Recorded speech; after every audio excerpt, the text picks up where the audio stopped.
ngorok itu sebenarnya terjadi ketika nafas menyempit, Mm-mm. apapun sebabnya, ketika orangnya tidur. Mm-mm. Nah, penyempitan jalan nafas bisa terjadi memang dari sononya jalan nafasnya itu kecil, Mm-mm. Mm-mm. misalnya area jaringan lunak di sekitar jalan nafas itu besar-besar gitu, Mm-mm. atau eh, area hidungnya memang kecil atau Mm-mm. hidungnya tidak simetris gitu. Mm-mm. Atau rahangnya ini kecil, kalau rahangnya kecil otomatis jalan nafasnya kecil gitu. Ya,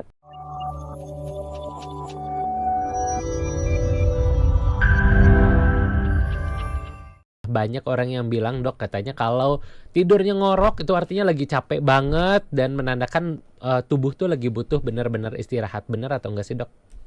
Bisa. Bisa ya, salah satunya ya. Iya, Tapi iya. sebenarnya Memang kenapa? apakah sebenarnya ngorok ini adalah sesuatu yang perlu kita khawatirkan, dok? Sebenarnya ngorok itu kejadian yang banyak ya. Mm-mm. Kalau secara statistik, misalnya sahabat Sonora atau Hans deh misalnya, Mm-mm. kalau ditanya ada nggak temennya yang ngorok, itu pasti dengan segera langsung si ini, si ini, si ini, Iya, si ini, iya, iya. ya kan? Mm-mm. Apalagi kalau yang sering misalnya camping bareng, Mm-mm. atau sering outing Mm-mm. bareng, atau sering jalan bareng yang Mm-mm. sekamar rame-rame Mm-mm. gitu kan, itu Mm-mm. pasti langsung si ini dengan mudah gitu. Karena Iya. memang pada kenyataannya 45% dari seluruh orang di populasi dunia Mm-mm. itu ngorok, Oke. tapi sesekali gitu. Oke. Nah, sekitar 25% Mm-mm. ngoroknya rutin. Jadi Mm-mm. 1 dari 4 itu 5 orang di dunia itu ngorok secara rutin, Mm-mm. ya kan? Nah, yang ngorok kebanyakan kebetulan laki-laki, Oh, oke. perempuan lebih jarang gitu. Ya, Mhm. jadi 2% perempuan yang ngoroknya rutin gitu. Jadi kalau ditanya ngorok itu berbahaya atau tidak, Mhm. normal atau tidak, ada beberapa faktor yang harus dilihat gitu.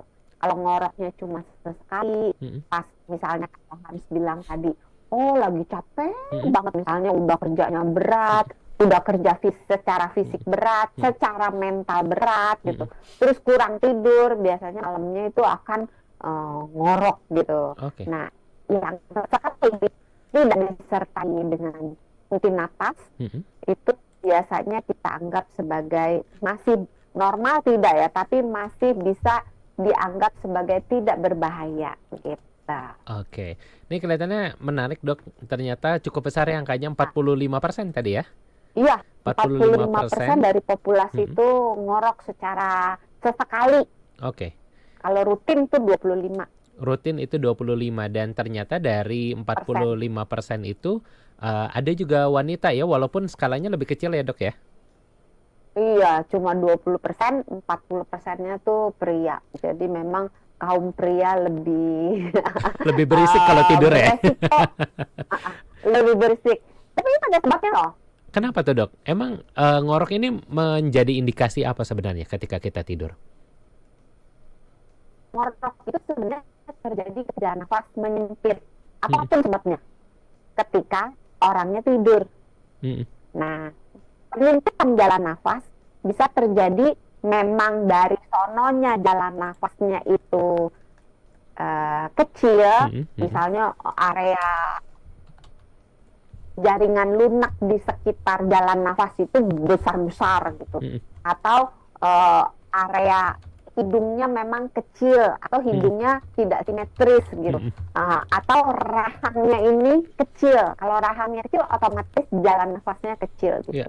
Jadi memang dari sananya, kalau Mhm. yang kayak gini nggak bisa diapa-apain. Kalau Mhm. dia ngorok, satu-satunya jalan harus menggunakan alat bantu Mhm. yang dari dokter eh, sulit dikendalikan dengan hanya perbaikan gaya hidup saja. Mhm. Nah, terus bisa juga ini nih yang menyebabkan kenapa laki-laki lebih sering ngorok daripada perempuan. Kenapa tuh, dok? Laki-laki tuh punya kecenderungan kalau Mhm. dia gemuk, numpuknya jadi kayak atas gitu. Kalau perempuan kan cenderung kalau numpuknya itu di bokong, di paha gitu. Mhm. Mhm. Kalau laki-laki cenderung di area perut dan area leher. Nah, kalau di area leher, maka lemak yang terjadi akibat kegemukan itu akan menekan jalan nafasnya. Nah, akibatnya jalan nafasnya akan makin kecil gitu. Oke. Itu kalau jalan nafasnya itu mengecilnya, menyempitnya karena sesuatu. Tapi bisa juga jalan nafas itu menyempit ketika otot-otot di sekitar jalan nafas, otot dan jaringan lunaknya itu saking rileksnya, dia jatuh ke belakang. Oh, oke. Misalnya nih, kalau misalnya lagi party minum alkohol kan, nah itu bisa menyebabkan dia jatuh ke belakang.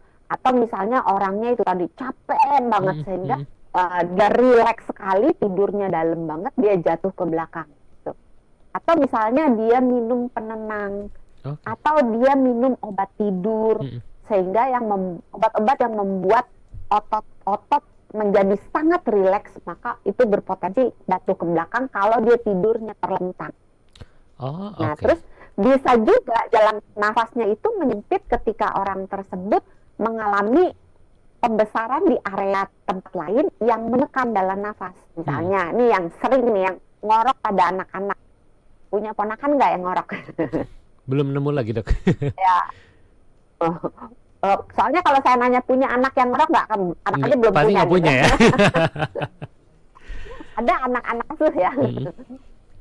Anak kecil yang ngorok itu biasanya terjadinya itu karena amandelnya membesar. Oke. Nah, amandelnya membesar biasanya karena infeksi. Nah, jadi segala sesuatu infeksi yang menyebabkan organ di area jalan nafas membesar, itu bisa menyebabkan ngorok. Gitu. Atau misalnya pembesarannya ini terjadinya misalnya karena alergi, atau misalnya lagi flu. Kalau lagi flu kan kita hidungnya suka bengkak ya, jadi hidungnya tersumbat gitu kan.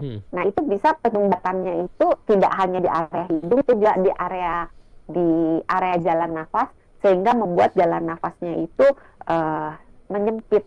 Ketika jalan nafas menyempit, maka sama kayak kita niup fluid kan, kalau dia menyempit gitu kan bunyi kan. Iya, betul. Bersiul deh. Kita cuma kan nggak keluar suaranya, tapi kalau kita mengecilkan bibir kita, keluar suara bersiul kan. Nah, sama seperti itu, ketika jalan nafas menyempit, maka jalan nafas itu akan berbunyi ketika dilalui oleh udara gitu. Dok, panjang ini ya ceritanya ya. Panjang, tapi ini menjadi menarik, Dok. Kalau tadi salah satunya adalah karena penumpukan lemak. Ini yang memang bisa mempersempit jalur nafas itu sendiri. Tapi tadi kan dikatakan kayak di laki-laki itu penumpukannya banyaknya di perut gitu ya, memang mengganggu jalur pernafasan. Dan di mana, Dok?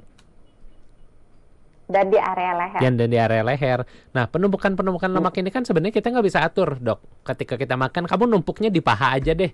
Kamu numpuknya di betis aja. Nah, itu sebenarnya bisa kita kontrol nggak sih, Dok? Ya, makanya jangan gemuk-gemuk.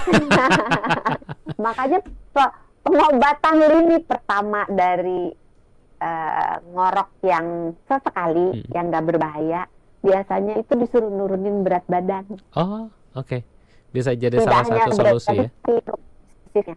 Ya, spesifiknya lingkar perut sebetulnya. Karena kalau dia perutnya besar, itu lemak yang ada di perut lebih berpotensi menyebabkan ngorok daripada lemak yang ada di paha misalnya, atau di bokong.